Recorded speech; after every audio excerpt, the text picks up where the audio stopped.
அன்பார்ந்த மாணவர்களே வணக்கம்.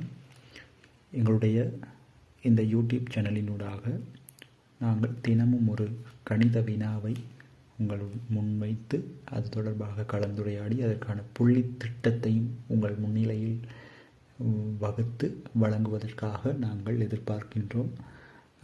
அந்த வகையில் இன்றைய தினம் நாங்கள் பார்க்க போகிறது ஒரு அட்சர கணித பின்னம் தொடர்பான ஒரு எளிய ஒரு சுருக்குதல் பயிற்சிக்கான ஒரு பிரசினம் தான் இங்கே வழங்கப்பட போகுது.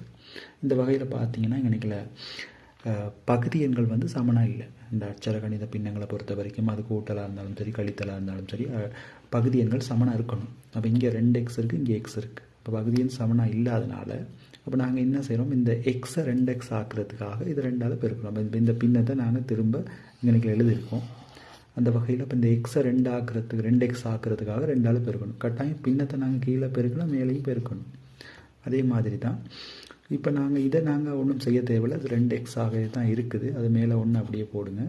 பகுதி எண்கள் சமனாக்குறதுக்காக நாங்கள் பெருக்கியிருக்கோம்னா இந்த எக்ஸ் இங்கே 2x இருக்குது, இங்கே இந்த எக்ஸை 2x ஆக்குறதுக்காக 2ஆல் பெருக்கி விட்டேன். அப்போ 2x, அதே மாதிரி 4 2 8, அதே மாதிரி 2x 1. இப்போ பாருங்கள் பகுதி எண்கள் சமனாக இருக்குது. இப்போ நாங்கள் இதை எழுதலாம். 2x அப்படியே போட்டுட்டு 8லேருந்து 1 கழித்து 7ன்னு சொல்லி போட்டு முடிக்கலாம். இப்போ இது ஒரு எளிமையான ஒரு வினா. அதாவது உங்களோட கணித வினா பத்திரத்தில் முதல் 10 வினாக்களுக்குள்ளே வர்றதுக்கு அதிகமான வாய்ப்பு இருக்கிற ஒரு வினா. அதே மாதிரி இன்னொரு வினா இது தொடர்பாக இன்னும் ஒரு பயிற்சிக்காக நாங்கள் இதை கூட்டலாக மாற்றிக்கொள்வோம். இப்போ இங்கே பார்த்தீங்கன்னு சொன்னால் இங்கே a இருக்குது, இங்கே 3a இருக்குது. அப்போ இதை 3a ஆக்கிறதுக்காக நாங்கள் இதை 3ஆல் பெருக்கிறோம். இதை 3ஆல் பெருக்கணும், இதையும் 3ஆல் பெருக்கணும். இப்போ பாருங்கள் 3a 3 9 கூட்டல் 3a.